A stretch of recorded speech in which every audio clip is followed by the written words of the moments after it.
Assalamualaikum warahmatullahi wabarakatuh. Hai teman-teman, perkenalkan nama saya Yesa Salsabila dengan nomor induk mahasiswa 218100005 dan kini berkuliah di semester 1 Fakultas Ilmu Komunikasi Universitas Putra Indonesia Cianjur. Pembuatan video ini bertujuan untuk memenuhi tugas ujian tengah semester pada mata kuliah pengantar ilmu komunikasi. Nah, di video kali ini saya ingin menjelaskan tentang jenis-jenis komunikasi. Penasaran seperti apa? Check this out.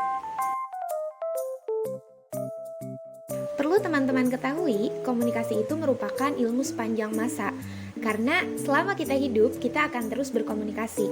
Nah, jenis-jenis komunikasi sendiri terbagi menjadi 4, yaitu komunikasi intrapersonal, komunikasi antarpersonal, komunikasi kelompok, dan komunikasi massa. Kita bahas satu persatu ya. Kita bahas yang pertama mengenai komunikasi intrapersonal. Komunikasi intrapersonal mengacu pada komunikasi dalam diri seseorang. Ini adalah proses merasakan, memikirkan, mengevaluasi, dan menafsirkan peristiwa dalam pikiran seseorang. Adapun menurut Jurgen dan Gregory, mereka berpendapat bahwa komunikasi intrapersonal adalah bentuk khusus dari komunikasi interpersonal, dan dialog adalah dasar dari semua wacana. Komunikasi intrapersonal mencakup berbicara kepada diri sendiri, membaca dalam hati, mengulangi apa yang didengar, berbagai kegiatan tambahan dalam hal berbicara dan mendengar apa yang dipikirkan. Membaca dan mendengar dapat meningkatkan konsentrasi dan retensi. Sebagian besar definisi atau pengertian komunikasi intrapersonal yang dikemukakan oleh para ahli menitikberatkan pada konsep the self atau diri dan variannya. Hasil studi menunjukkan bahwa komunikasi intrapersonal mengkonfirmasi sebuah pandangan bahwa langkah awal menuju komunikasi yang efektif dengan orang lain adalah suksesnya komunikasi dengan diri sendiri. Oke, itu sedikit pembahasan tentang komunikasi intrapersonal. Sekarang kita move ke komunikasi yang melibatkan orang lain, yaitu komunikasi interpersonal atau komunikasi antarpersonal. Adapun Depito mengemukakan bahwa komunikasi antar pribadi didefinisikan sebagai komunikasi yang terjadi di antara dua orang yang mempunyai hubungan yang terlihat jelas di antara mereka. Misalnya, percakapan seorang ayah dengan anak, sepasang suami istri, guru dengan murid, dan lain sebagainya. Dalam definisi ini, setiap komunikasi baru dipandang dan dijelaskan sebagai bahan-bahan yang terintegrasi dalam tindakan komunikasi antar pribadi. Dalam arti yang lebih luas, komunikasi interpersonal adalah pertukaran informasi, ide, pendapat, dan perasaan yang berkaitan dengan peristiwa pribadi, keluarga, organisasi, sosial, nasional, dan internasional antara dua orang yang berada di tempat yang sama.